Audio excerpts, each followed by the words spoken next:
Welcome people. This is Q from Qdup Productions, and today we're talking about my 5 favorite plugins that I put on every single mix. Doesn't matter the genre. I always have seemed to gravitate towards these 5 plugins. I use a lot of other plugins, but these are kind of like my go-to that are guaranteed to be in every single mix. First one up is the FabFilter Pro Q3. I love this this EQ, the fact that I can put as many bands on as I want. I can go on and I can divide them into stereo, left, right, mid, side. Just so many things I can do with this, and not to mention when they went from the Q2 to the Q3, they made it possible to now add compression, you know, so that you can smash any dynamics. So you might not want to take away any frequencies. You might want to just use the EQ and use that just to maybe kiss that frequency and take it down just a little bit every so often. So you know, however how much compression that you want to add onto it, kind of like a multi-band compressor, so to speak. Same principle, but works great, and I love it. So that's usually kind of my go-to if I need to find any problem areas. I can get pretty steep with it, get a pretty good Q. And with the Q3, they added some extra filters and shelving to it. So now I can do a flat tilt, where if I just want to raise up all of the high end just about a dB or so and bring the low end down at the same amount of time, then I can do that. So FabFilter Pro EQ. Next up is the Smack Attack by Waves. I love this plugin because I can put it on my drums. I can adjust the attack of it, whether I want to have a longer sustain on it, if I want a sharper attack on it or not.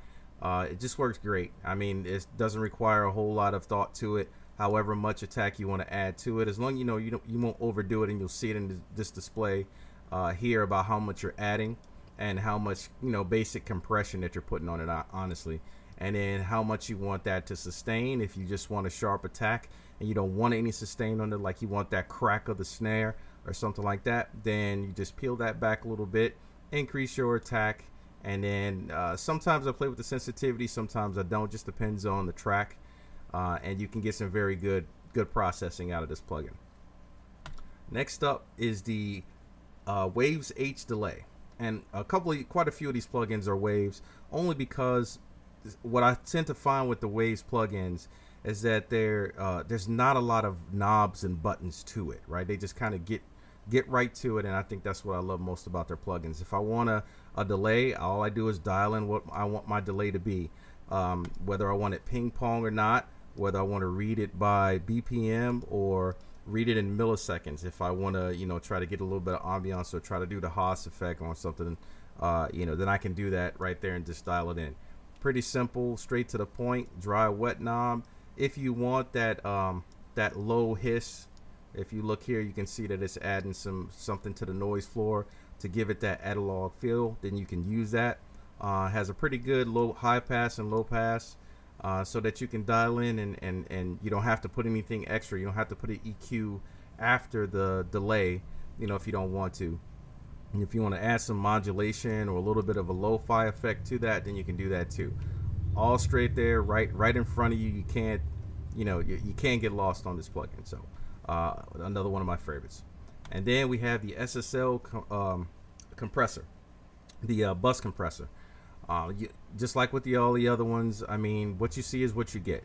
One thing that I love about the Waves plugins that I don't think anybody can deny is the fact that it always comes with so many presets in here from people that are actually using this plugin, and they're using it in a professional capacity. They're on these up-to-date hits and things like that. So I mean, that's what I love about their programs, usually, or their plugins. You can come in and you can pretty much put any plugin or any preset on, and you can do any minor tweaks that you might want to do to it, and just keep listening and to see what you get and see what you like, see what you don't like. But I love any company that gives you a lot of presets to go through and try to figure out what your sound is.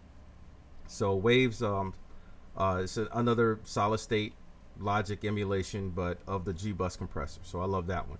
And then last but not least is the Waves L2. Now I do have isotope neutron, and I have you know, the ozone 8, but you know, sometimes I don't really need all of that. You know, sometimes I just want to just get in there, get a good mix, get some good leveling on it, and then I'm good to go. You know, sometimes that's really all you need. I think the biggest thing when you're talking about plugins and what you consider to be your favorites, or what you feel like you need plugins for, you have to understand what you're getting from those plugins.